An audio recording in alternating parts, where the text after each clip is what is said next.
I'm Sara Bronin, the chair of the Advisory Council on Historic Preservation, and I'm standing here today in front of El Charro Cafe in Tucson, Arizona. El Charro is the oldest continuously operating family-owned Mexican restaurant in the country. It was started over a century ago by Monica Flynn, whose descendants, including her granddaughter Carlota Flores, still operate it today. It sits in the heart of the El Presidio Historic District, which is listed on the National Register of Historic Places. Right around the corner is the original Spanish Presidio, or fort, built in 1775, and for a few blocks around us you see adobe and brick buildings that are all part of the National Register Historic District.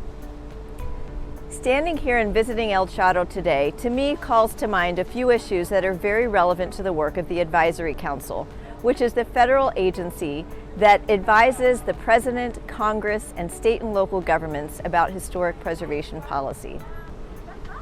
First, we all need to continue to understand and promote the economic benefits of historic preservation.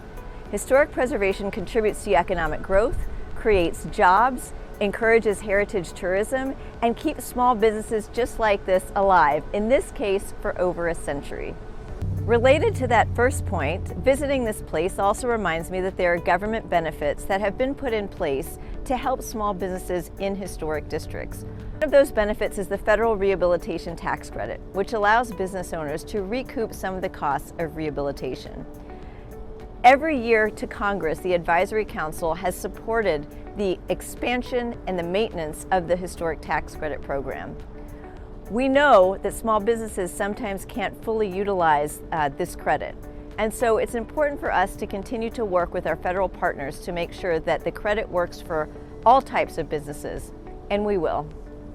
And finally, this place illustrates the importance of foodways, the custom of preparing, gathering, eating, and presenting food. We're fortunate that we have federal partners, including the American Folklife Center at the Library of Congress and the Bureau of Indian Affairs, who recognize the importance of historic foodways and do a lot of work to promote their retention. They work in many places, including Arizona, to highlight the need to preserve these foodways across a spectrum of cultures and ethnicities. This place also reminds me of customs in my own family. My grandparents had a Mexican restaurant when I was growing up, and every day after school, I went there to help them work.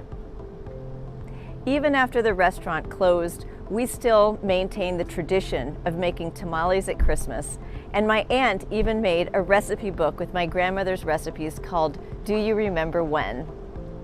Food bound us together as a family and gave us a sense of cultural continuity across generations. Okay, so step one, if you want to get engaged in some of the issues I raised today, first thing is eat at historic restaurants. Go to historic small businesses.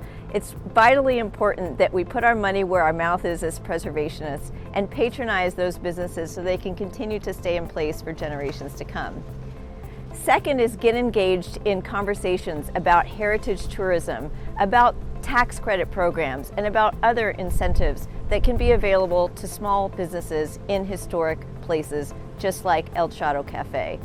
I know those conversations are happening right here in Arizona, where they're considering a state tax credit to partner with the federal tax credit. If the Advisory Council can all be a resource for you as you embark on your journey of engaging on these conversations, please stay in touch with us through social media or through our website. Thanks again for joining me for another Preservation Short.